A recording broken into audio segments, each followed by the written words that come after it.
Capítulo 436. En España la guerra aún no ha terminado. ¡Bang! Se escuchó un disparo hacia las altas líneas defensivas de Torres Vedras. Por supuesto, es un disparo que ni siquiera alcanza las murallas. Se ve a un centinela que sube a verificar por un momento y luego vuelve a bajar. Es como si la guarnición de este lado no se preocupara en absoluto. Massena chasqueó la lengua. Esa maldita línea defensiva es realmente alta. Entonces el jefe de Estado Mayor del Cuarto Cuerpo, Zerboni, se quejó. Honestamente, si el virrey Eugenio, no, el rey Eugenio, la hubiera atacado temprano, no sería tanto así. Su excelencia el mariscal. General Zerboni, por eso todavía no puedes ascender. ¿Qué clase de insulto es ese?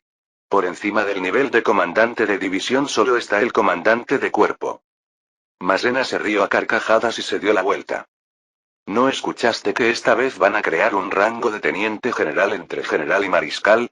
Lamentablemente, tú no estás incluido ahí. ¿Por qué no estuviste en Austerlitz? Este lugar es la región de Torres cerca de la capital del Reino de Portugal, no territorio español. En septiembre de 1807, el Cuarto Cuerpo francés ha estado clavado aquí por más de medio año. Es debido a que Eugenio envió urgentemente a Massena cuando el ejército británico liderado por Wellesley mostró señales de avanzar más allá de las líneas defensivas. Eugenio y María aceptaron la situación de estar prácticamente rodeados por los españoles. Sin embargo, tanto Eugenio que los envió como Massena que llegó están muy relajados. Era porque tenían la confianza de que Eugenio había tomado completamente el control de Madrid, no, de toda la región de Castilla. Actualmente no se escuchan noticias de rebeliones en absoluto. De repente, Zerboni le preguntó a Massena, que estaba inspeccionando el campamento del Cuarto Cuerpo en la región de Torres. Entonces, ¿me está diciendo que trabaje bajo el mariscal Augereau o el mariscal Lanes? Lo declino, su excelencia. Este es exactamente tu problema. Cuando debes juzgar políticamente, juzgas con el corazón. A fin de cuentas, siendo de origen corso, debería haber sido fácil prosperar. No hable indirectamente, dígamelo claramente. ¿Está diciendo que fue bueno que el rey Eugenio no atacara? Massena se encogió de hombros y respondió. ¿Verdad? Su Majestad el rey Eugenio hizo el juicio correcto. Si hubiera librado una guerra de desgaste aquí, incluso si hubiera ganado, habrían estallado rebeliones en toda España. Es también lo que Massena enfrenta en la historia original. Cuando ocurrió la llamada Guerra Peninsular, Massena fue enviado en lugar de los mariscales que habían fallado repetidamente. Sin embargo, Massena tuvo que enfrentarse a Wellesley, que ya había establecido firmemente sus defensas. Se dedicó a romper las líneas defensivas pero todo fue en vano, y más bien tuvo que retirarse porque las guerrillas cortaron sus suministros. Comparado con eso, el actual estado de confrontación es más bien favorable. Por supuesto, el cartel Beauharnais italiano a cargo de los suministros debe estar sufriendo bastantes pérdidas. Entonces un general que estaba moviendo patrullas en el campamento se acercó y preguntó. Entonces, ¿no deberíamos retirarnos nosotros también? Massena se burló del general que preguntó. Suchet, haces comentarios bastante astutos. Estando bajo su excelencia el mariscal, he desarrollado intuición. No es nuestra misión bloquear al ejército británico aquí. En realidad no es un bloqueo completo. Todo el control marítimo está en manos de esos tipos. De repente Massena frunció el ceño mientras miraba la costa lejana. Por supuesto, hay algo extraño. Parece que esos tipos no están bloqueando las aguas territoriales españolas por alguna razón. ¿Por qué será eso? De hecho, Portugal ha perdido actualmente la mitad de su territorio nacional. Esto se debe no solo a que no tienen fuerzas para enfrentar a los 80.000 hombres del cuerpo de Massena, sino también a que el ejército británico no ha venido con toda su fuerza. Si hubieran usado toda su fuerza, la Marina británica habría bloqueado las aguas territoriales españolas sin distinguir entre el Atlántico y el Mediterráneo. Sin embargo, como se puede ver por el hecho de que vinieron diputados de las Cortes del Nuevo Mundo, Gran Bretaña no está implementando un bloqueo marítimo activo.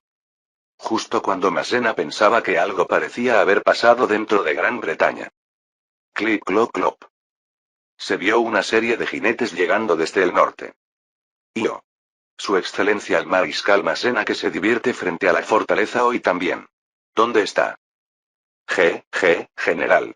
Debe seguir los procedimientos. Si entra así por su cuenta. ¿Por qué hacemos esto entre aliados? Era la mar que... Tú también aprende algo de tacto. Viendo a Lasalle a la cabeza de la caballería que irrumpió repentinamente, Massena le dijo a Cervoni. Ese tipo nunca podrá ser mariscal. Así parece. Pero podría convertirse en comandante de la guardia. Oye, Lasalle. En realidad, por mucho que sea el mismo ejército francés y se conozcan, cuando llega una unidad de mensajeros debe seguir procedimientos.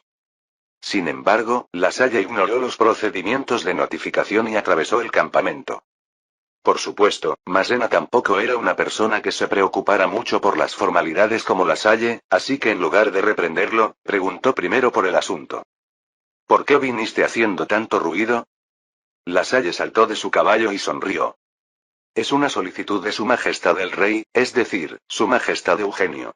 Pidió que dejen solo la división de Suchet aquí y se muevan a Sevilla para ayudar al rey de España. ¿No es eso una orden? Ay, después de todo es el rey de España pidiendo un favor al mariscal francés. Justo cuando Massena iba a resoplar ante Lasalle que bromeaba, Lasalle le dijo con cara significativa. Parece que va a hacer algo grande. Massena frunció el ceño y comenzó a moverse. Espero que no sea guerra. La gente de aquí es tenaz. Bueno, preparémonos para regresar. Es decir, Eugenio llamó a las fuerzas más importantes. Justo antes de tomar una decisión que sacudiría a España. Incluso abandonando el bloqueo de Wellesley. Esta decisión inevitablemente tuvo que ser reportada al Palacio de las Tullerías en París. ¿Jomini? Ah, sí.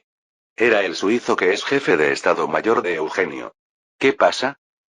Hacia Napoleón, que sorprendentemente aún no había engordado, Jomini inclinó la cabeza. En realidad, este tipo de asunto le correspondería más a Rochechouart que a mí. Pero como actualmente estoy sirviendo a Su Majestad, inevitablemente vine yo. Jaja. No necesitas decirme que Rochechouart es persona de Eugenio. Por eso el ascenso de Rochechouart se ve obstaculizado. Fouché y Savary se oponen. Tampoco es un amigo que desee ascensos. De cualquier manera, recibí la orden de entregarle una carta a Su Majestad y traer una respuesta, así que vine. Mirando de reojo a Jomini que hablaba en francés muy fluido, Napoleón recibió la carta. ¿Introducir elecciones en España? Cuando Napoleón se sorprendió y abrió mucho los ojos, Jomini añadió suavemente. Son elecciones limitadas, Su Majestad. ¿Has pensado en el impacto que esto tendrá en nuestra Francia? Ya de por sí, nuestro imperio está reduciendo las elecciones tanto como sea posible y extendiendo los mandatos de los diputados. Sé bien que siente amenaza por las elecciones. Su Majestad. Sin embargo, el rey Eugenio me pidió que dijera esto a Su Majestad, su padre adoptivo.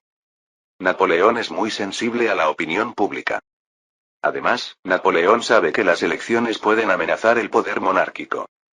Pero si Eugenio introduce completamente el sistema electoral en España, ¿cómo se moverá la opinión pública francesa? ¿No podría surgir una fiebre electoral en Francia también? Sin embargo, Jomini mencionó otro aspecto. Solo los diputados elegidos por elección, a diferencia de los nobles, aceptarán el dominio francés. Napoleón entornó los ojos. Eugenio a veces hace cosas que no son fáciles de entender. Sin embargo, mirando hacia atrás, las acciones de Eugenio tienen razones racionales. Esta vez también debe tener un objetivo al introducir el sistema electoral. ¿Qué será exactamente? ¿Por qué es eso? Los nobles son fuertes. Tienen tierras, conexiones y activos que han pasado por generaciones. Pero los diputados, aunque pueda haber algunos nobles, al final son fuerzas emergentes. Deben depender del monarca, o de un poder mayor. ¿Ese es el imperio francés? Jomini sonrió con expresión persuasiva hacia Napoleón. Además, será ventajoso para gobernar España con riqueza, no con fuerza militar. Napoleón levantó las cejas y de repente estalló en risa. Jeje, ¿cree que he olvidado que Eugenio maneja la mayor parte de mi fortuna? No me refiero solo a la riqueza o el oro de Su Majestad. Ja ja ja. Lo sé. Pero el hombre más rico de Francia no soy yo, sino Eugenio. De repente, Napoleón golpeó furiosamente el escritorio y gritó. Has tenido una idea muy interesante, Eugenio. Por el contrario, los ministros que escuchaban las instrucciones de Napoleón se quedaron desconcertados. Incluso Jomini, que había traído la carta de Eugenio. Pero Napoleón, que había leído las intenciones de Eugenio, giró bruscamente la cabeza y buscó al ministro de Finanzas. Muy bien. Sí, Su Majestad. Dígame. Eugenio ha declarado que pondrá las finanzas de España en manos de Francia. Haz un plan para tomar el control del Banco Central de España. Justo cuando Moyen iba a anotar precipitadamente las indicaciones de Napoleón, Napoleón miró a Jomini. ¿Estará bien así, Jomini? Jomini abrió la boca de par en par. Napoleón aún no había escuchado todo lo que Jomini tenía que decir. En realidad, Jomini tampoco había imaginado este tipo de solución. Sin embargo, combinando las instrucciones de Eugenio y las palabras de Napoleón, ahora lo entendía.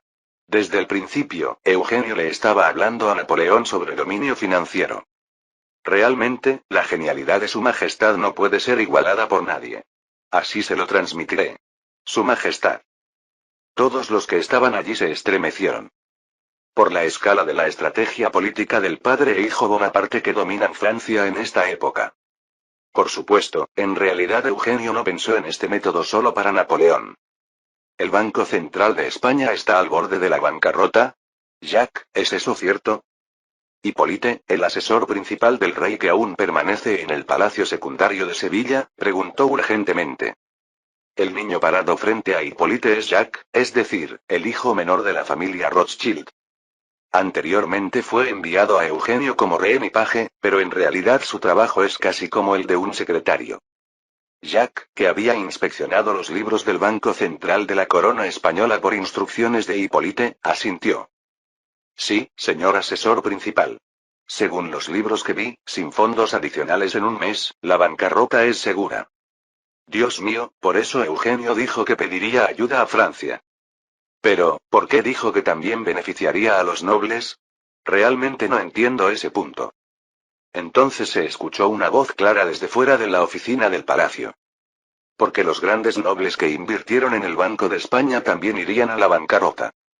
Jacques rápidamente inclinó la cabeza y se inclinó. Su Majestad, ha llegado. ¿Estás aprendiendo bien el trabajo, Jacques? ¿Cómo estás? Sí, Su Majestad. Ambos estoy recibiendo un trato más que excelente. Eugenio sonrió y palmeó el hombro de Jacques. Jacques Rothschild, quien en la historia original dominaría las finanzas francesas en el futuro. Sin embargo, si crece bajo Eugenio desde pequeño, naturalmente se convertirá en pro-Eugenio. Entonces Hipólite preguntó urgentemente. Espera, pero los neomundanos no pudieron invertir en el Banco Central, ¿verdad? Eugenio sonrió y respondió. Sí, la producción agrícola, la producción minera, la producción industrial, el nuevo mundo podría estar adelante. Pero las finanzas se harán para estar bajo el control de la metrópoli. Exactamente, eso es. Hipólite.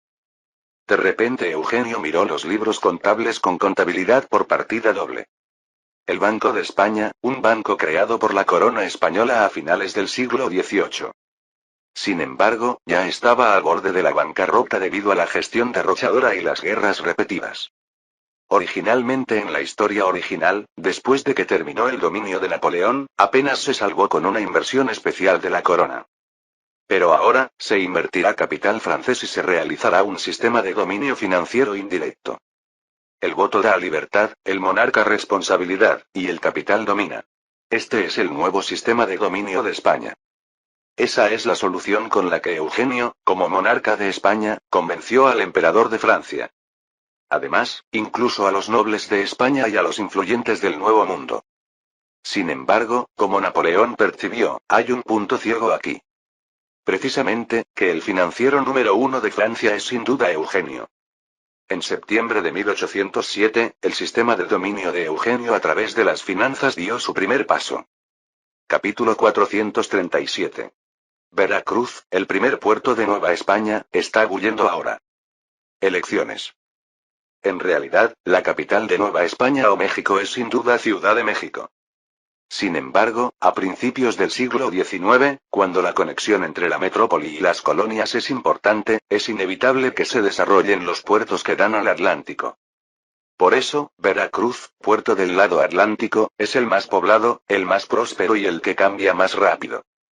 Por ejemplo, los residentes gritan viendo carteles por toda la ciudad. Dios mío, se introducen elecciones en nuestra España. Pero, ¿a quién se le da el derecho al voto? ¿Qué? ¿Hasta los mulatos? No. Mira bien. El edicto. José, un residente, le gritó a su amigo mientras miraba el decreto. Solo aquellos con activos de 1000 escudos o más, o ingresos anuales de 5000 pesos tienen derecho al voto. 1000 escudos son monedas de oro, así que unos 1000 francos aproximadamente, y 5000 pesos son monedas de plata, así que como la mitad de eso.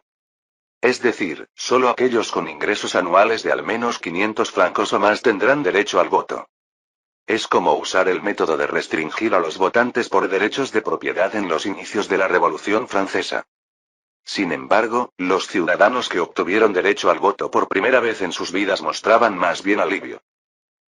Las personas sin propiedades vivirían con pena. No. Ya sea propiedad o ingresos, solo aquellos que tengan cierto nivel de dinero pueden abordar la política con responsabilidad, ¿no? ¿Confías en un concejal del cabildo sin dinero? Claro que recibiría sobornos, así que no se puede confiar. Los sobornos y demás son solo excusas.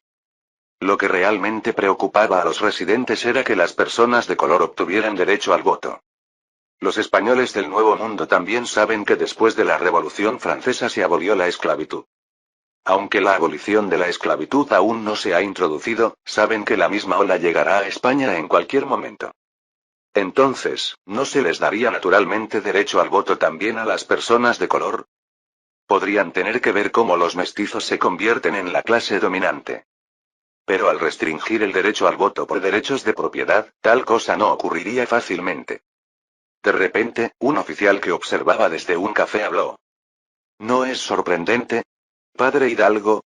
Hasta ahora, aquellos que estaban llenos de quejas contra la metrópoli, todos solo hablan de elecciones. El sacerdote de mediana edad, Hidalgo, que había estado mirando fijamente al joven oficial, bajó los ojos. Señor Iturbide, si vino a sondearme, ¿qué tal si se va? Ahora nuestro clero no sueña con movimientos independentistas. Así que una vez soñó con eso. Por cierto, dicen que Su Majestad el Rey de la Metrópoli perdonó incluso al general Miranda de Granada del Sur, quien había iniciado explícitamente una rebelión. Lo escuché. Realmente es una persona magnánima. De repente, el oficial Iturbide brilló los ojos. ¿Qué tal? ¿También se postulará como diputado, padre? El sacerdote Hidalgo preguntó con cara perpleja. Yo. Soy un sacerdote rural, una persona ajena a la política. ¿Quién lo creería? Miguel Hidalgo y Costilla. Usted dio conferencias sobre la ilustración en la universidad, y está mucho más interesado en el comercio y el cultivo de uvas. Sin mencionar las reuniones sospechosas, incluso tiene mujeres e hijos. Señor Iturbide, ¿me está amenazando ahora? Hidalgo tembló todo el cuerpo. En la historia original, Hidalgo se revela en 1810, es decir, dentro de los próximos 3 años. Por eso no era simplemente un sacerdote, sino una figura con gran influencia en la sociedad base de Nueva España. Esto fue posible porque Hidalgo originalmente era profesor universitario y tenía muchos discípulos, además de estar mucho más interesado en asuntos seculares y haber emprendido varios negocios. Por supuesto, también se preocupó por asuntos amorosos, teniendo de hecho esposa e hijos. Si se supiera en la metrópoli o en el Vaticano, sería excomulgado inmediatamente, pero entre los sacerdotes de esta época, aquellos como Hidalgo no son raros. Entonces el oficial Agustín de Iturbide negó con la cabeza. Por supuesto que no. No tengo intención de meter en prisión al padre que es mi pariente lejano. Solo estoy pensando en cómo será el próximo virrey. ¿Qué acaba de decir? Un sacerdote soltero oficialmente sin hijos. ¿No es una persona adecuada para el cargo de virrey electivo? Iturbide sonrió y sacó de su pecho una carta recibida de la metrópoli. Casualmente, también llegó una carta de recomendación desde Madrid, no, Sevilla. Iturbide tampoco es una persona común. En la historia original, primero reprime el movimiento independentista mexicano, luego cambia de rumbo e independiza México completamente.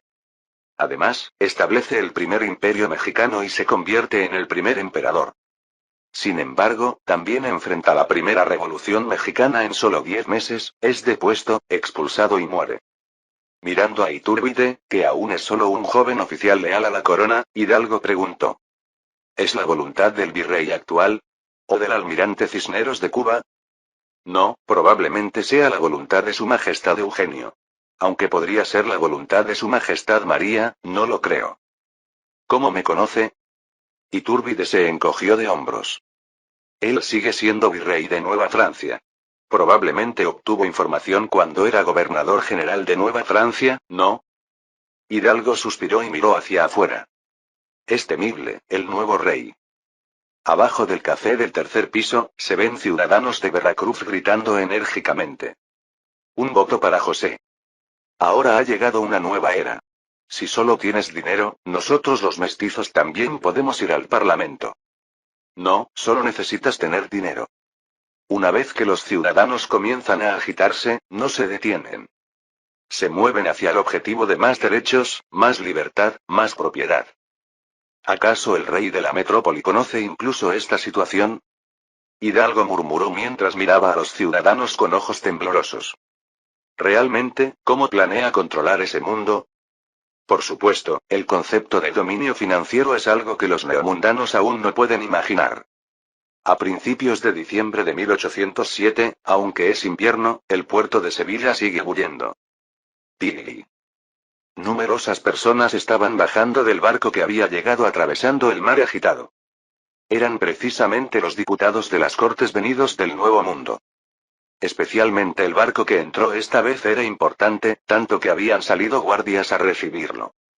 Porque venía el nuevo virrey de la Plata desde Buenos Aires. Clac. De repente, los guardias se formaron hacia el nuevo virrey que bajaba del barco. Presenten, armas. El séquito del virrey que miraba los nuevos fusiles estilo Beauharnais silbó.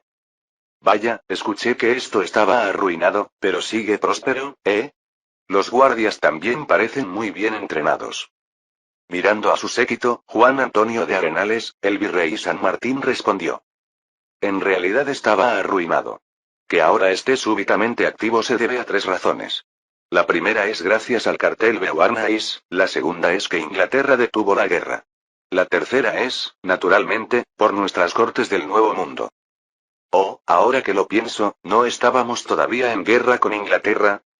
Bueno, los barcos ingleses no bloquearon nuestros barcos. Tampoco hubo advertencias especiales desde la sede masónica. Entonces otro barco atracó en el puerto haciendo ruido estruendoso. ¡Bum! Entró un enorme navío de línea.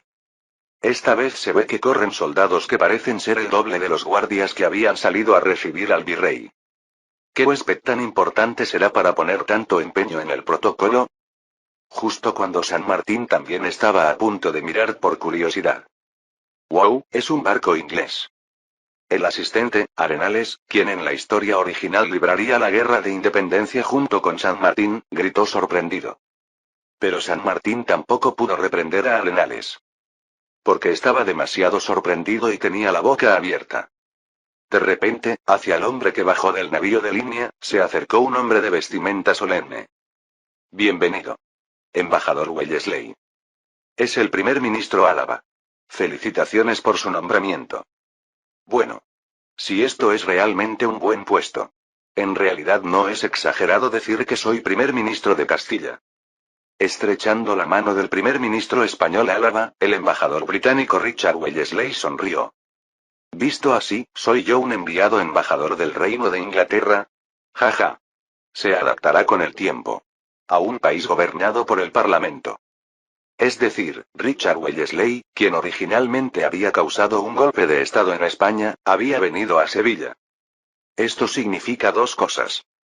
Inglaterra es tan descarada que envía a España al instigador del golpe de Estado.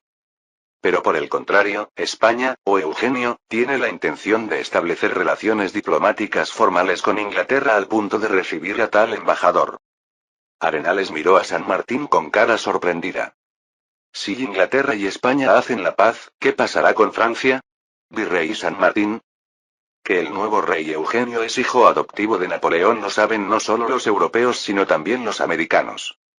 Además, aunque la interferencia aún no es severa, todos se preocupan por la alta posibilidad de que Francia convierta a España en un estado vasallo.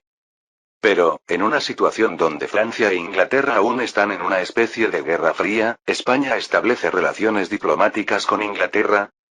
Esto es algo que podría despertar la ira del Imperio francés. San Martín murmuró sudando frío. Su Majestad el Rey realmente ha comenzado un equilibrio muy peligroso. Por supuesto, el propio Eugenio no pensaría así. En Sevilla, en el palacio de la ciudad donde Eugenio ha estado residiendo prácticamente como capital, se reunieron los influyentes españoles. Entonces lo proclamaré por mandato real. Grandes nobles de la metrópoli, ramas colaterales de la Casa Real Borbón, altos clérigos. Aquí los diputados de las Cortes recién designados de Aragón, Granada y León. Pero los diferentes son otros. Los diputados de las nuevas Cortes venidos del Nuevo Mundo, que incluyen ocasionalmente hasta mestizos. Las elecciones solo se habían celebrado en el Nuevo Mundo todavía. Sin embargo, es cuestión de tiempo que el concepto de cargo electivo llegue hasta la metrópoli. Recibiendo miradas de expectativa y preocupación mezcladas, la reina María declaró claramente. Yo, María, y mi compañero y correy Eugenio, anunciamos a todos los súbditos de la metrópoli y el Nuevo Mundo que ha nacido la nueva Federación Española. Por alguna razón, María muestra movimientos corporales ligeramente incómodos. Sin embargo, los influyentes se entusiasmaron más bien con esa apariencia. Porque todos sabían lo que significaba el abdomen ligeramente hinchado. Guardia. El heredero de la dinastía Borbón, no, Bourbon. La Casa Real confirma legitimidad por linaje, y un trono sin hijos es precario. Por eso la noticia de que la nueva pareja real estaba embarazada es una señal que garantiza la perpetuidad del trono. Viendo ligeramente a María sonrojarse y a Eugenio escoltarla, el comandante general del ejército, Marqués de Romana, dijo en voz baja. No sé si esto es realmente bueno. Álava. Marqués de Romana, los dados ya han sido lanzados. Cierto, hasta ahora no han ocurrido rebeliones. Pero, ¿seguirá siendo así en el futuro? El marqués de Romana dijo mirando a los franceses detrás de Eugenio. Al final, su majestad el Correy tendrá dificultades para escapar de los intereses franceses. Se ven franceses encabezados por Massena, comandante del cuarto cuerpo, y Junot, comandante de la guardia. Aunque Álava fue nombrado primer ministro, el rumor de que en realidad el asesor principal Hippolyte Charles hace el papel de canciller está extendido. Por supuesto, es algo que ocurre porque en realidad Eugenio decide todo. Al final, la corte liderada por los franceses y el poder local de las cortes recién nacidas podrían chocar. Además, la actitud de Eugenio de valorar el Nuevo Mundo mientras reside sutilmente en Sevilla también es problemática. La posibilidad de que los madrileños, que aún son oficialmente la capital, tengan quejas es muy alta. Aún así, teniendo en mente todo esto, Álava respondió solemnemente. Sin embargo, si ganamos, todo cambiará. Es precisamente Eugenio quien ha acumulado un récord invicto en el campo de batalla hasta ahora. Si se rebelan, nadie puede garantizar que puedan ganar. Además, ¿no está suprimiendo efectivamente incluso el descontento del Nuevo Mundo? En un equilibrio muy inestable, los diputados de las Cortes de la España metropolitana y el Nuevo Mundo, 200 en total, gritaron. ¡Viva su Majestad Eugenio! Que su Majestad María viva muchos años. Oramos por un heredero sano. De repente, María miró a Eugenio frente al trono con ojos ligeramente ansiosos. ¿Estará bien? Eugenio, en lugar de responder, tomó firmemente la mano de María. 2 de diciembre de 1807. Nació el Reino Federal Español. Un país donde el Nuevo Mundo y la metrópoli europea tienen estatus igual. Era el país creado por la unión de los primeros reyes, Eugenio y María. Capítulo 438. Aquí hay un hombre que durante mucho tiempo ha soñado con ser primer ministro de una república. Inglaterra también debe volverse como Francia. Exactamente como Francia durante la Revolución. Charles James Fox, de 58 años pero con más de 30 años de actividad en la política británica. Gordo como para competir con Danton, pero a diferencia del siniestro Danton, destaca por su impresión muy amistosa. Sin embargo, las palabras que salen de su boca son definitivamente más radicales que las del Danton de los últimos tiempos. En 1807, cuando ni siquiera Francia habla de revolución, aún habla del espíritu revolucionario.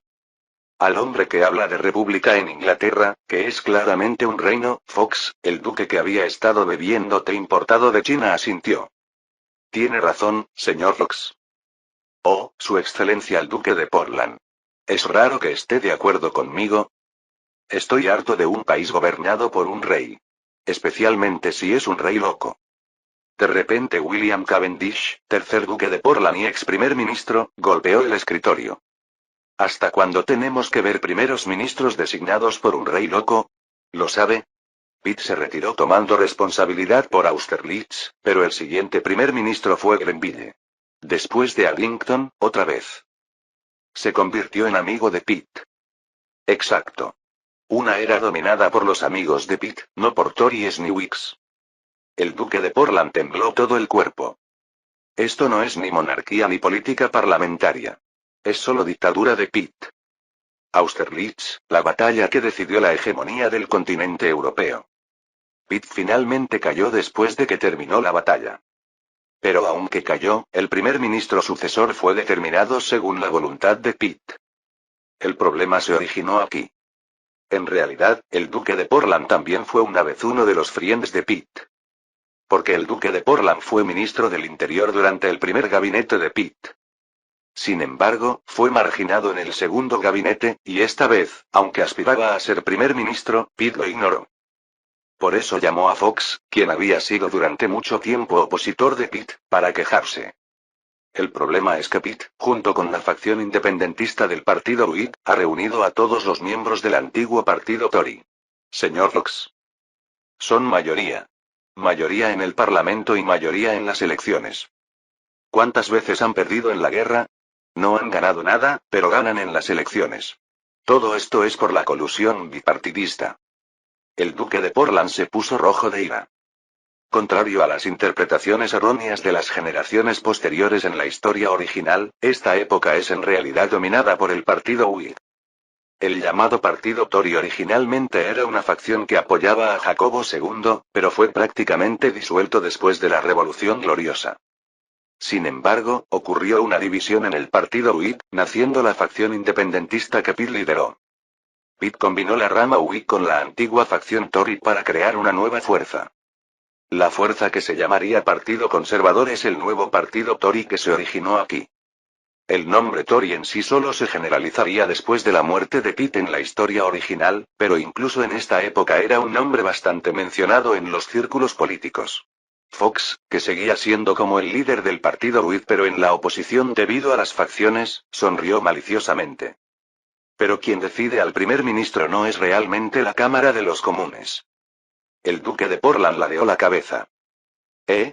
¿Qué quiere decir? ¿Se refiere a la Cámara de los Lores? Ahí no hay mucho poder desde Cromwell. No, me refiero a que el nombramiento del primer ministro lo hace el rey, ¿no? Ah, eso es cierto.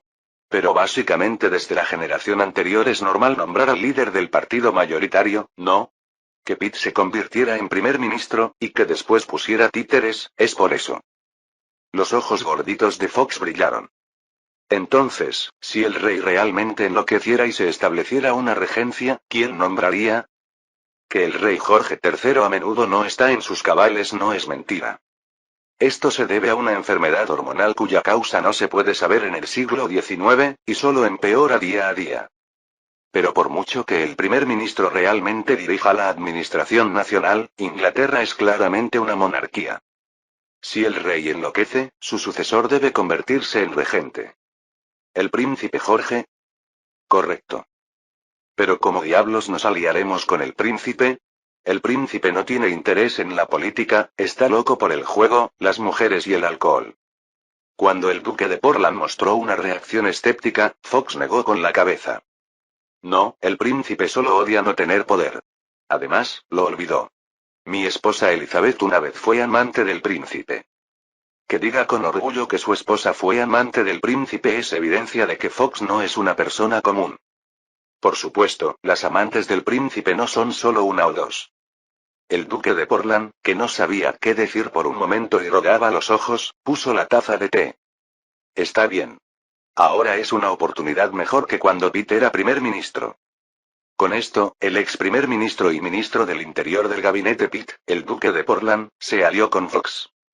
Dicho al revés, Fox es un hombre que puede aliarse incluso con antiguos enemigos políticos. El príncipe Jorge miró con ojos lascivos al esposo de su ex amante. La señora Armistead, no, la señora Fox me escribió una carta suplicante. Señor Fox. Elizabeth Armistead, actualmente llamada señora Fox, es una prostituta de alta clase que una vez causó furor en la alta sociedad británica. El príncipe Jorge también pasó un tiempo completamente enamorado de Elizabeth. Sin embargo, el que finalmente logró conquistar a Elizabeth fue el gordo que tenía enfrente. Fox hizo una reverencia con actitud servil. Ha pasado tiempo, Su Alteza el Príncipe. ¿Fue hace 20 años cuando nos encontramos por última vez? Hace 19 años. En 1788, cuando Lord North y el señor Edmund Burke aún estaban vivos, Su Alteza se reunió conmigo justo antes de convertirse en regente. Por supuesto, estos dos hombres no solo amaron a una mujer. Originalmente Fox tomó el poder cuando Inglaterra experimentó un gran caos justo después de la Guerra de Independencia Americana. El primer ministro entonces era Lord Frederick North, pero debido a permitir la independencia americana, el poder real estaba en Fox. Además, el príncipe desde entonces mantuvo relaciones con Fox, soñando con la sucesión al trono. Sin embargo, después Pitt tomó el poder, y el gabinete de coalición North-Fox colapsó. Fue después de que su gabinete fracasara en 1783, supongo. Ya hace mucho tiempo. Es sorprendente que aún permanezca en la Cámara de los Comunes. Cuando el príncipe se burló, Fox respondió como si nada. Si Su Alteza hubiera aceptado mi consejo leal, Su Majestad su padre no estaría todavía en el trono. ¡Qué palabras tan atroces! Por supuesto, yo podría ser regente. Ahora ha llegado el momento de convertirse en regente otra vez. El príncipe frunció el ceño. Por supuesto, está escuchando a través de los sirvientes reales las noticias de que su padre Jorge III a menudo tiene ataques de locura. Sin embargo, se mantiene completamente oculto al exterior, y no hay evidencia de que haya empeorado más que antes. Pero para convertirse en regente se necesita el consentimiento del Parlamento. Ahora el Parlamento está naturalmente dominado por la facción de Pitt. ¿Por qué? Pitt se retiró, pero sus amigos controlan la Cámara de los Comunes, ¿no? Mantiene ojos y oídos bien abiertos. Por supuesto. También sé que usted se ha acostado con todas mis ex amantes. Señor Fox. De repente Jorge brilló los ojos y lo presionó. Dígame. ¿Cómo derribar del poder a ese maldito Pitt joven? En realidad, las amantes que Fox y Jorge comparten no son solo Elizabeth. Innumerables mujeres, incluyendo a la actriz Mary Robinson que causó furor en esta época, pasaron por los dormitorios de Fox y Jorge. Por supuesto, no solo pasaron por los dormitorios de esas dos personas. Mirando al príncipe Jorge, que comparte amantes, Fox torció la comisura de la boca. Por elecciones es imposible, Su Alteza. Ya se ha verificado cada 6 años. Los Gentry apoyan absolutamente a Pitt. Ja. Incluso siendo el responsable de imponer el impuesto sobre la renta. ¿Lo sabe? Todas las críticas por el aumento de impuestos se concentran en Su Majestad su padre y la familia real. También en Su Alteza el Príncipe. Jaja. Fox, que había estado sonriendo extrañamente por un momento, dijo en voz baja. Atraiga a Addington, Su Alteza. Ante el nombre inesperado, el príncipe frunció el ceño. ¿Henry Addington? ¿El vizconde Sigmouth? ¿No es amigo de Pitt? Una vez lo fue. Ya no. En el segundo gabinete pasado, Addington tampoco fue incluido. Bueno, es natural porque es ex primer ministro, ¿no? Por eso Pitt también pidió a Su Majestad su padre que le diera el título nobiliario. Addington es ex primer ministro y amigo de Pitt. ¿Cómo diablos se puede atraer? Sin embargo, Fox fue categórico. No es así. Si Pitt realmente hubiera querido honrarlo, debería haberle dado el puesto de ministro de Asuntos Exteriores como segundo al mando. Además, ahora Grenville es primer ministro, no Addington. El príncipe reflexionó sobre las palabras de Fox y entornó los ojos. ¿Addington fue marginado? Yo también estoy hablando después de recopilar suficiente información. Bien. Primero, que yo sea nombrado regente no sería el orden correcto. ¿Cuál es el plan?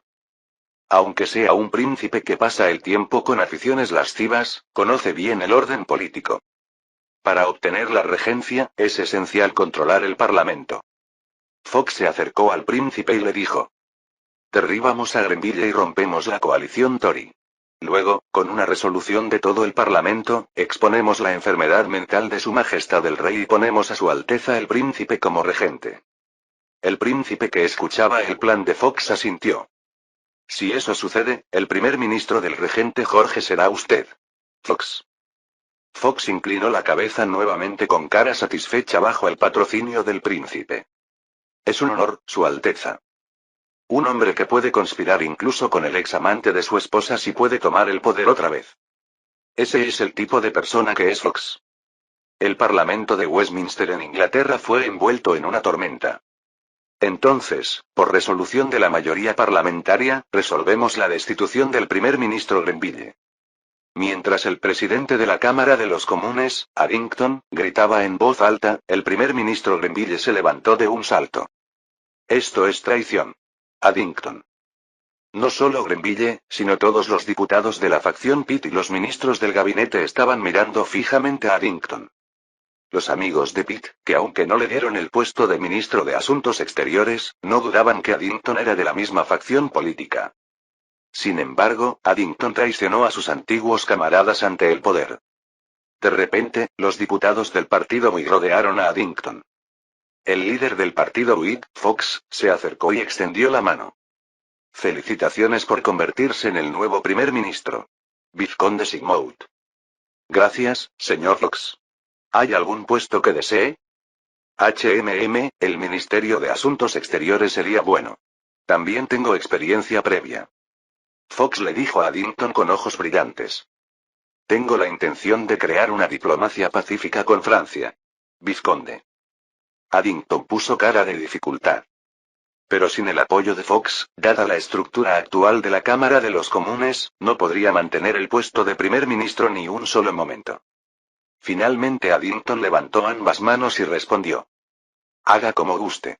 Yo tengo la intención de preocuparme solo por asuntos internos por un tiempo. Especialmente el problema del ex primer ministro Pitt. Fox salió del Parlamento sonriendo alegremente. De repente la mirada de Fox se dirigió hacia la desembocadura del Támesis a lo lejos, hacia el lado del Atlántico. ¿Dónde está Francia? Ahora finalmente ha llegado el momento de trasplantar el espíritu revolucionario a Inglaterra. Un hombre que realiza conspiraciones viles y colaboraciones sucias, todo por el ideal de la revolución. Un político que sueña con liberar a los católicos, abolir la esclavitud y un mundo sin monarquía. Fox comenzó a caminar por las calles de Londres silbando. Ton. Ton. Ton. Era el invierno de 1807 cuando sonaron las campanas de la Torre de Londres. Capítulo 439. Desde tierras donde el hielo nunca se derrite, salir hacia mares que no se congelan siempre ha sido el sueño de Rusia. Con esta conquista de Finlandia, yo finalmente he dominado la hegemonía del mar Báltico. Pavel I, que había salido al palacio de invierno después de mucho tiempo, habló solemnemente. En realidad, que el zar participe en ceremonias con actitud seria es algo que no había ocurrido en años. Durante este tiempo, incluso sin el golpe de estado fallido, el zar se había cansado de los asuntos de estado y solo trabajaba cuando tenía ganas. Por eso, el canciller Rostopchin y el consejero imperial Kurakin no perdieron esta oportunidad y aconsejaron a Pavel. Precisamente para honrar a los héroes que conquistaron Finlandia. Su Majestad, haber triunfado en la batalla contra Suecia y conquistado Finlandia es un gran logro. Correcto. Es algo que ni siquiera Su Majestad anterior pudo lograr, habiendo codiciado Finlandia durante mucho tiempo. Creemos que es correcto otorgar medallas y títulos al general Buxoeveden y al general Bagration. Pavel escuchó las palabras del canciller y el consejero y asintió. Sí. Le otorgo a Friedrich Wilhelm von Buxoeveden tierras en Estonia. Que sea donde sea apropiado. La medalla será la Orden de San Andrés. Oh, esa es una medalla que Su Majestad creó recientemente. Es un honor, Su Majestad. Buxueveden, que estaba arrodillado a lo lejos, también inclinó la cabeza con cara llena de alegría. Sin embargo, no se puede comparar con la alegría del canciller y el consejero. Obtener nuevo territorio por victoria no es el verdadero logro. El verdadero logro es que el zar, que había estado evitando el mundo sin salir de su rincón últimamente, haya salido. Pero Pavel de repente miró fijamente a Bagration, que estaba detrás de Buxueveden. A Bagration le otorgó la misma medalla junto con el honor de Knyaz. Knyaz, es decir, el título ruso equivalente a Gran Duque. Por supuesto, no se le dio territorio especial, así que no viene con poder real. Sin embargo, solo otorgar el título es algo tremendo. Saliendo después de terminar la ceremonia, el consejero imperial Kurakin y el canciller Rostokchin se miraron entre sí. Darle mayor honor a la realeza georgiana que a nuestra nobleza rusa. No, visto solo por los méritos, no es un juicio equivocado. Bagration logró mayores méritos que Buxueveden, quien era el comandante en jefe. Escuché que es un maestro de la guerra móvil, pero... Ciertamente, Bagration es uno de los 5 mejores generales rusos de esta época. Heredando las tácticas de Suvorov, estableció la doctrina de ataque móvil. Hizo un manual táctico que prefiere cargas de bayoneta a trincheras, marchas móviles de pequeñas unidades en lugar de depender de batallas de tiro, y controlar cada batallón de infantería solo con música de banda militar. Sobre todo, mostró excelente habilidad para comandar de manera concisa con fuerte disciplina el complejo ejército ruso mezclado con personal diverso. Sin embargo, Kurakin, que conoce a Pavel desde su época de príncipe heredero, chasqueó la lengua. Esto, no importa cómo lo vea, parece una medida de control contra nuestra nobleza o los altos generales militares. Es decir, Pavel no valoró altamente las habilidades de Bagration. El zar valora más su estado de ánimo que la habilidad. Que Kutuzov ocupe la posición más alta de todo el ejército ruso también es porque complace bien a Pavel. Entonces Rostokchin, que había estado escuchando con cara preocupada, giró la cabeza. General Bennigsen, ¿no tiene algo que decir? Bennigsen, que los seguía de lejos, encogió las charreteras de su uniforme militar elegante. ¿Cómo podría yo saber lo que no saben nuestro consejero imperial Kurakin y su excelencia el canciller Rostokchin? ¿No eres tú quien sobrevivió incluso al tumulto de deposición pasado? ¿No habrás cerrado ojos y oídos? Oh, yo solo cavé trampas para atrapar a los traidores maliciosos. Ante Bennigsen, que fingía compostura, Rostokchin lo presionó. ¿Qué desea su majestad el zar? ¿No será que realmente vaya a luchar contra Inglaterra? ¿Acaso está pensando en Turquía o Persia? Por supuesto, Bennigsen no está en posición de quedar mal con Rostokchin. De cualquier manera, es cierto que Bennigsen participó en el golpe de Panin el año pasado. Bennigsen, que miró alrededor confirmando que no había nadie, dijo en voz baja. Es cierto que la tierra natal de Bagration también comunica con Turquía y Persia. ¿En serio?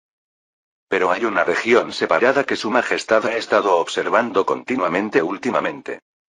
De repente Bennigsen mencionó un nombre inesperado. India. Este es un lugar que ni Pavel ni los dos, Kurakin o Rostokchin, que han experimentado bastante la corte rusa, esperaban. No, ningún noble ruso lo habría predicho. Porque desde aquí, San Petersburgo, hasta Kabul en el norte de India hay aproximadamente 5,000 kilómetros de distancia ultralarga. Rostokchin preguntó con cara estupefacta. No, ¿no fue eso abandonado cuando se decidió atacar las colonias británicas del Nuevo Mundo? Lamentablemente no es así. ¿Cuánto tiempo ha pasado desde que se cortaron las noticias del Nuevo Mundo? Los rumores de que prácticamente se convirtió en territorio francés están extendidos. Además, incluso si hubiera ganado, para pieles Siberia es suficiente.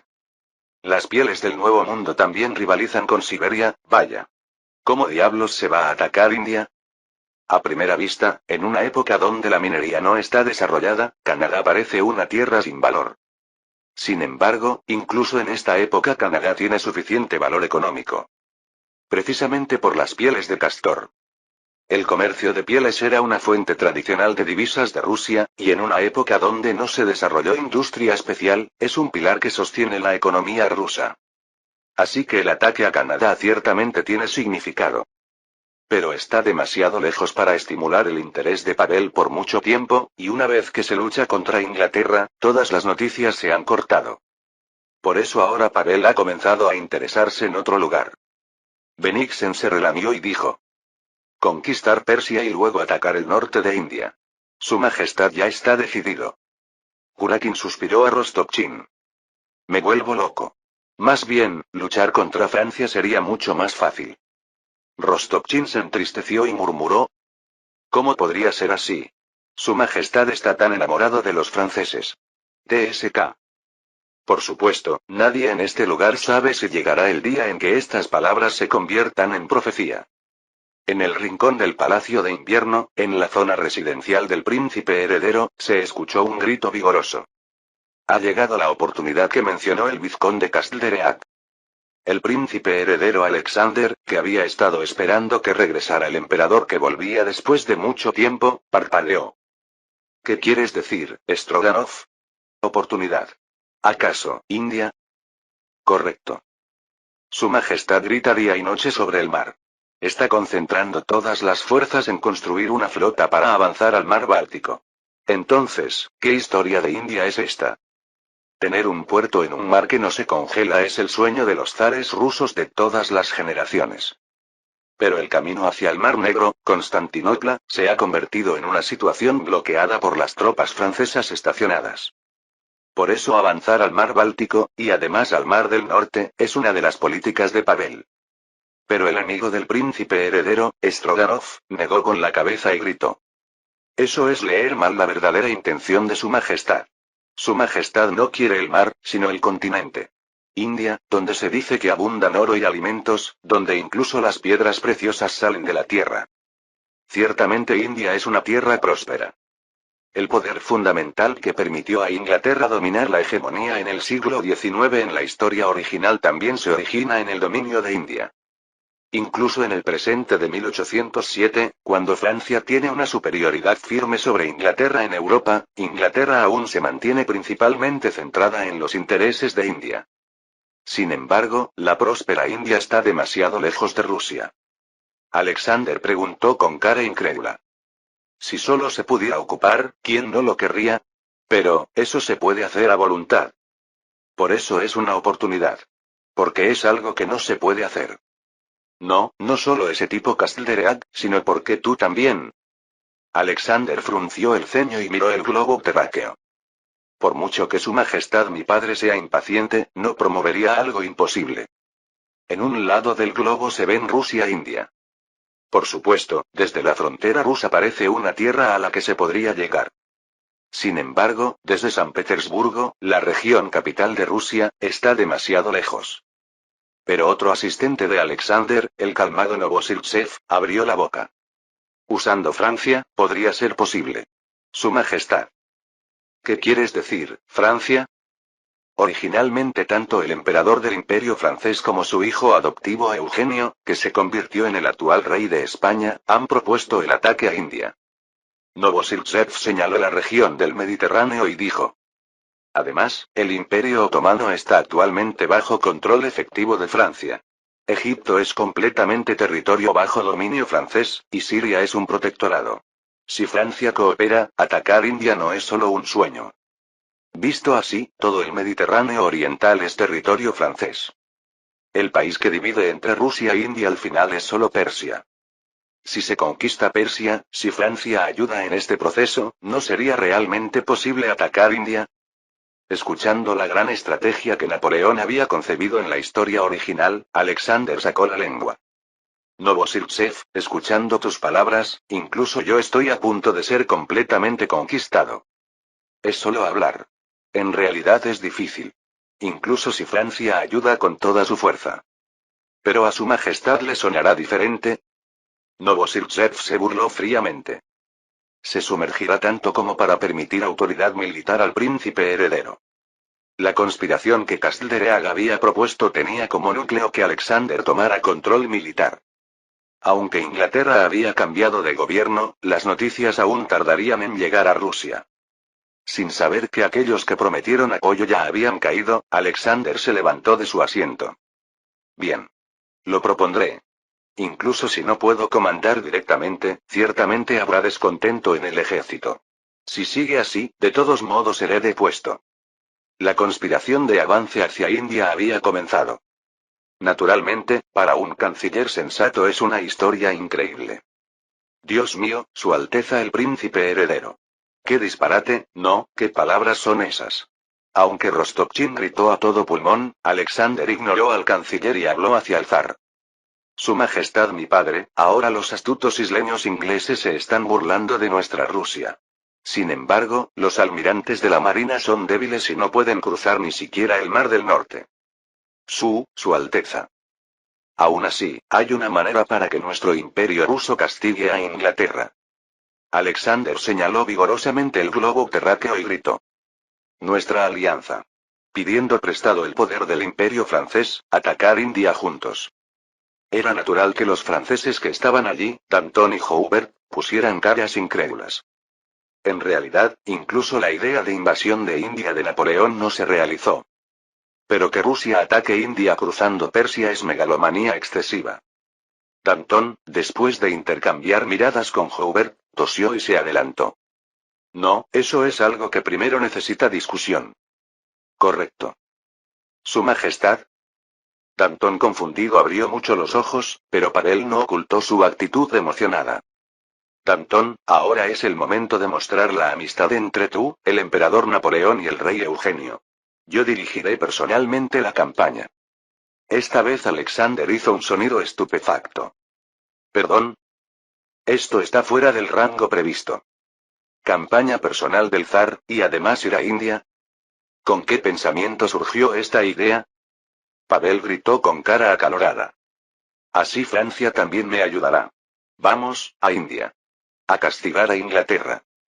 Es decir, es algo decidido simplemente por estado de ánimo. Diciembre de 1807. La situación política de Rusia comenzó a dirigirse hacia la turbulencia. Con la resolución de campaña personal relámpago del zar Pavel para invadir India, o cruzar Persia. Capítulo 440. ¿Cuándo dejan las personas de pelear y se hacen amigas? ¿Cuándo aparece un enemigo común? Siempre. Hace poco, en la residencia presidencial chamuscada por el ataque del ejército británico, el barón Castlereagh habló sonriendo ampliamente. Naturalmente, el residente de la mansión que escuchaba, Alexander Hamilton, estaba al borde de explotar de rabia. En realidad, a diferencia de la historia original, la residencia presidencial no se quemó completamente. Porque Estados Unidos no luchó solo contra Inglaterra, sino que llegaron refuerzos de Nueva Francia para apoyar. Sin embargo, recibió suficientes daños como para necesitar pintura blanca nueva para borrar las marcas de quemaduras. Era como la víspera del nacimiento de la Casa Blanca. Por eso, es natural que Hamilton, que parecía convertirse en el primer presidente en la historia estadounidense en tener su capital atacada directamente, mirara a Castlereagh como si fuera a matarlo. Hamilton gruñó como si fuera a gritar que trajeran una pistola inmediatamente. Dijo barón Castlereagh. Aquí no reconocemos cosas como nobleza, así que solo lo llamaré señor Castlereagh. No me importa. Señor presidente. El enemigo de nuestros Estados Unidos es siempre su Reino Unido de Inglaterra e Irlanda. Entonces, ¿qué enemigo común existe? Castlereagh sonrió y preguntó. ¿Seguirá diciendo esas palabras tranquilas incluso si Nueva Francia, Nueva España y Quebec se unen? Las tierras al oeste de Estados Unidos, más allá del mar al sur, y al otro lado de los grandes lagos al norte. Si se unieran, naturalmente se crearía una estructura de cerco a Estados Unidos. Sintiéndose descubierto en sus pensamientos, Hamilton se sobresaltó y respondió. No sé de qué habla. Todas son tierras que rodean a Estados Unidos. Lo que bloquea nuestra federación es su flota británica. Después del estallido de la guerra anglo-estadounidense, todas las ciudades portuarias de la costa este están en caos. Esto se debe a que los barcos comerciales estadounidenses están siendo completamente controlados por el decreto de bloqueo continental británico. Por supuesto, a veces salen barcos de contrabando, comercian con Nueva Francia, y en casos urgentes usan barcos de Nueva España. Sin embargo, no se puede comparar con comerciar desde el país de origen con sus propios barcos. Además, tanto las exportaciones como las importaciones estadounidenses se comercializaban principalmente a través de Inglaterra, pero se detuvieron completamente. La bancarrota de los comerciantes era un problema secundario, y surgió el problema de que los productos industriales europeos tampoco entraban. Fueron realmente 3 años difíciles para Estados Unidos, donde la producción industrial aún estaba subdesarrollada. Sin embargo, Castlereagh no se detuvo ante la señalización de Hamilton. Un solo monarca se ha puesto sobre 3 territorios que no tienen absolutamente ninguna razón para unificarse. Eugenio Freire Bonaparte. Hamilton frunció el ceño. En realidad, la señalización de Castlereagh era un pensamiento que Hamilton siempre había tenido en mente. Aunque se convirtió en presidente gracias a la ayuda de Eugenio, por eso Hamilton conocía aún mejor el terror de Eugenio. A veces temía lo que pasaría si Eugenio tomara control no solo de Nueva Francia, sino de toda Francia. Pero, ¿que Eugenio hubiera tomado todas las tierras alrededor de Estados Unidos? ¿Qué significaba eso? Es extraño. El rey Eugenio es hasta donde sé el monarca de Nueva España, ¿no? Sorprendentemente, así es. Además, el emperador francés aún no ha reemplazado al virrey de Nueva Francia. ¿Qué dijo? Justo cuando Hamilton iba a abrir mucho los ojos, Castlereagh explicó simplemente. Hay una excusa. Que Francia no puede enviar buques de guerra al Atlántico. Pero también podría enviarlos a través de la flota española, ¿no? ¿Acaso está diciendo que entregarán Nueva Francia a España? No es eso. Castlereagh presionó a Hamilton, que no había sabido las noticias europeas debido a la guerra. El emperador Napoleón hará de España un estado vasallo francés. Pero mire al norte. Vea quién está conquistando nuestro Canadá británico. Hamilton conocía mejor las noticias del Nuevo Mundo que los británicos, aunque no supiera las noticias europeas. Bueno, Rusia. ¿Por qué hace esto? Rusia en realidad ni siquiera pudo enviar tropas apropiadamente, son indios. ¿Quién proporciona armas, comida y suministros a esos indios? Bueno, oficialmente no sabemos. No es nuestra guerra. Hamilton se escabulló y chasqueó la lengua internamente. Nominalmente, el ejército que arrasa la región de Quebec es el ejército del Imperio ruso. El duque Felipe, yerno del zar, se enorgullece de ser el gobernante. Sin embargo, todos los políticos estadounidenses saben que en realidad la colonia rusa del Nuevo Mundo está en la miseria y no puede sobrevivir sin el apoyo de Nueva Francia. Castlereagh señaló el globo terráqueo y gritó. Al final es Francia, además Eugenio Freire. Ahora, Su Excelencia el Presidente. ¿Aún dirá que no existe un enemigo común? Hamilton finalmente levantó ambas manos. No puedo negarlo en absoluto. Entonces, ¿cuáles son las condiciones? Los daños de Estados Unidos han sido muy enormes. Si las condiciones son inaceptables, no tendremos más remedio que seguir luchando. Les daremos todo el Canadá británico.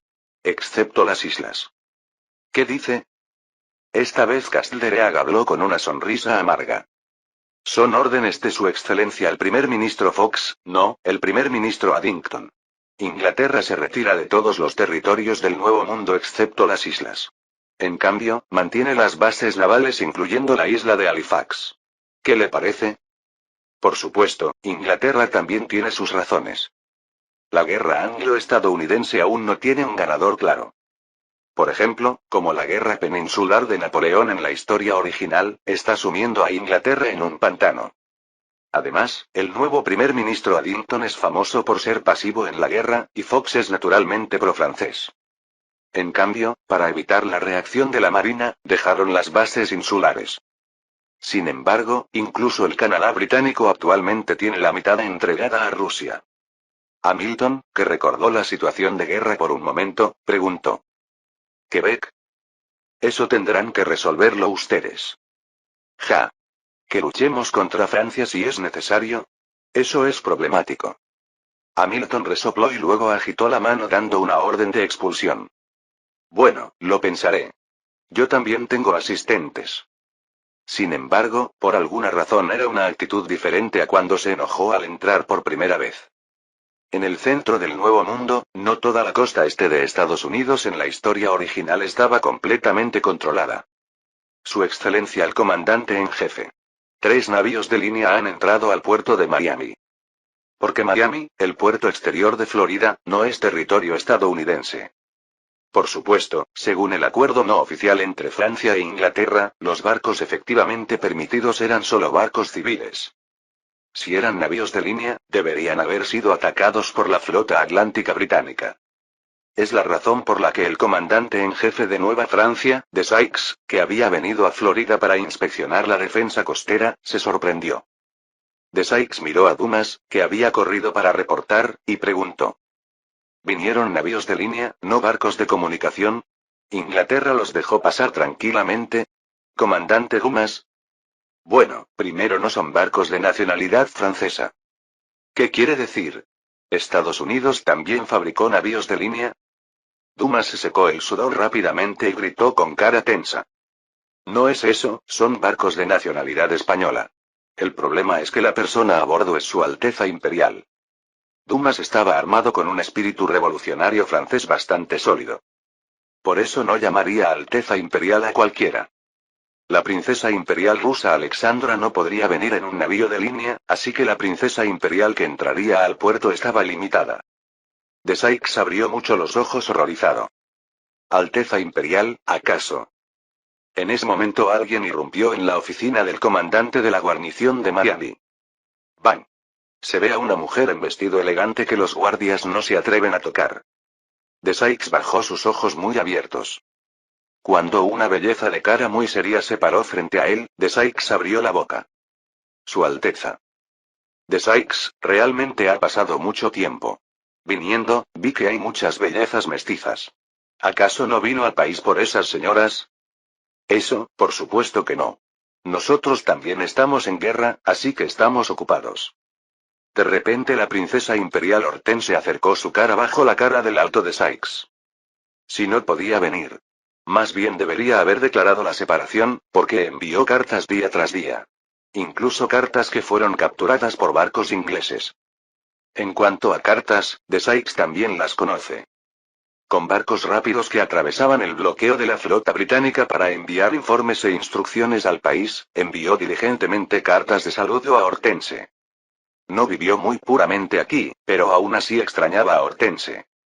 Pero, ¿cómo sabría Hortense que fueron capturadas por barcos ingleses cuando ni De Sykes lo sabía? De repente Hortense arrebató el fajo de papeles que llevaba la doncella que la acompañaba y lo levantó. Flash. Es el periódico The Morning Post. Un periódico publicado en Londres desde 1772, famoso principalmente como periódico de apoyo Tory. Pero con ilustraciones muy sensacionalistas, se veían letras apretadas. Hortense presionó a De Sykes, que miraba con cara aturdida. Mire, ¿qué dice? Es inglés. Veamos. ¿El joven comandante en jefe de Nueva Francia está en romance? ¿Recuerda el dormitorio ardiente con la princesa imperial francesa? No, ¿qué es esto? Son cartas que usted escribió y envió, que yo no recibí, pero que los periodistas de chismes británicos interceptaron. Gracias a eso quedé completamente avergonzada en París. Originalmente es algo que en la historia original le pasa a Napoleón y Eugenio durante la expedición egipcia. El incidente donde las cartas llenas de amor y historias picantes que Napoleón envió a Josefina desde Egipto fueron capturadas por Nelson. Por eso hasta las historias de que Josefina tenía aventuras aparecían como chismes en los periódicos de Londres. Pero debido a que Nelson murió, esto no ocurrió, y extrañamente Hortense y De Sykes lo sufrieron. Hortense preguntó con cara completamente roja. ¿Ahora, se hará responsable? De Sykes se quedó parado aturdido, luego abrazó a Hortense y sonrió. ¿Acaso puede regresar? El mar está bloqueado. Al momento siguiente, Hortense abrazó a De Sykes y le dio besos. Fue el momento en que la guerra anglo-estadounidense creó una pareja sin el permiso de Napoleón. Sin embargo, el juicio de Sykes estaba equivocado. Clap, clap, clap. Ahora completamente pintado de blanco, en un lugar que se podría llamar Casa Blanca, resuenan aplausos. El hombre parado en el podio del jardín es precisamente el presidente Hamilton. De repente Hamilton miró a Castlereagh, que sonreía detrás, y gritó sonoramente. Terminando la larga guerra, ahora nuestros Estados Unidos y el Reino Unido de Gran Bretaña juran la paz. Vítores como llamas resonaron frente a la Casa Blanca. Adquisición completa del territorio continental del Canadá británico excluyendo Rusia, en realidad territorio ocupado francés. Porque la guerra terminó con resultados que no era exagerado llamar prácticamente victoria. Sin embargo, había una persona que no sonreía. El embajador francés en Estados Unidos, Lafayette, frunció el ceño y miró a John Quincy Adams. ¿No es esto una traición a la alianza? Para nada, embajador Lafayette.